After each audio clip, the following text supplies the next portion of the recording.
chaque nouvel an, les gens se décident à prendre des résolutions comme aller à la salle, apprendre une nouvelle activité, arrêter de goon, mais aussi ils décident de laisser certaines choses comme quelques trucs que je suggère de laisser en 2025. Masque l'expression, dans le bon, le délire French sur les télés, drama âge.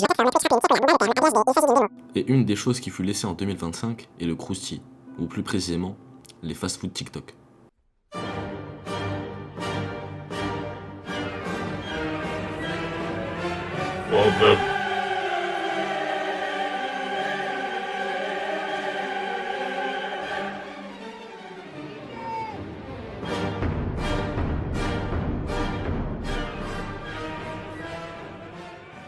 En soi, je sais même pas si la hype est vraiment morte, mais je pense que comparé à un certain moment, l'engouement autour a chuté. Donc oui, on peut dire que je suis en retard, voilà, un solo minutos tardes, blablabla.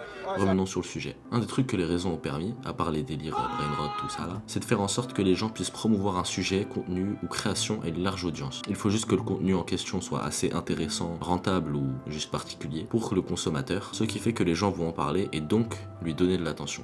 Et je pense que c'est ce qui s'est passé pour les fast-food TikTok. D'abord, les gens ont donné des adresses de restaurants pas chers, bons, voire plutôt rentables, jusqu'à ce que ça prenne des ampleurs démesurées. Ce qui fait qu'on tombe sur ce genre de trucs. Mais c'est surtout les box, les smash burgers et les crousty qui ont vraiment subi la hype due à leur rentabilité, avec un prix plutôt bas pour une quantité de nourriture suffisamment élevée. Et en soi, c'est pas mauvais, hein. C'est juste, faut pas en abuser.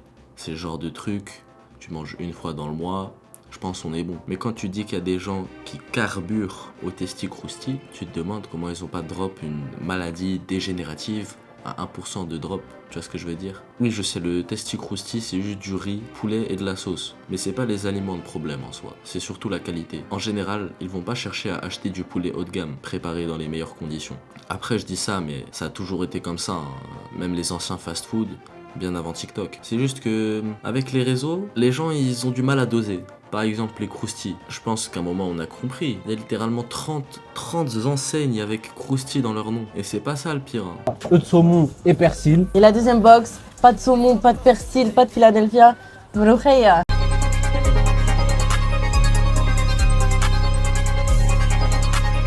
Après on s'étonne que la Tunisie elle est nulle au foot. Comment tu veux gagner avec des gens comme ça? Et c'est pas fini, hein. On a crousty Kacher, crousty Aloco, crousty Kiwi crevette, crousty Tieb, crousty Oreo, crousty Dubaï, littéralement du pur goislop. Et tu m'étonnes que les gens en ont marre. En fait ce qui m'énerve de nos jours, c'est que chaque concept est poussé à l'extrême jusqu'à ce qu'il n'en reste plus rien. À vous de voir si les crousty était un bon concept. En fait, c'est comme ce tweet. Ce tweet, littéralement, il pourrait vaporiser un enfant de l'ère victorienne. C'est littéralement cette image. D'ailleurs, l'épidémie des fast-food TikTok ont un peu pris la place aux fast-food classiques. Je me demande lequel est le pire d'ailleurs. Mais en vrai, ça me fait un peu de la peine. C'est pour ça que j'ai eu une idée qui pourrait faire en sorte de redonner du buzz aux anciens. Hear me out. McDo, Quick, KFC, BK, Subway, font une collaboration genre Smash Bros, Everyone is Here. Et en mode, ils créent un menu fusionné nommé le Giant Sub Bucket King Maxmart pour abattre l'horrible Crousty Dubaï et reprendre leur statut de fast-food originel, ce qui ramènera l'ordre et la paix dans le monde. En soi, 2025, c'est arrivé avec son lot de bonnes et de mauvaises choses. Mais s'il y a bien des trucs qu'on est tous d'accord de laisser, c'est bien déjà premièrement, les crousty, tout ça là, mais c'est aussi le vocabulaire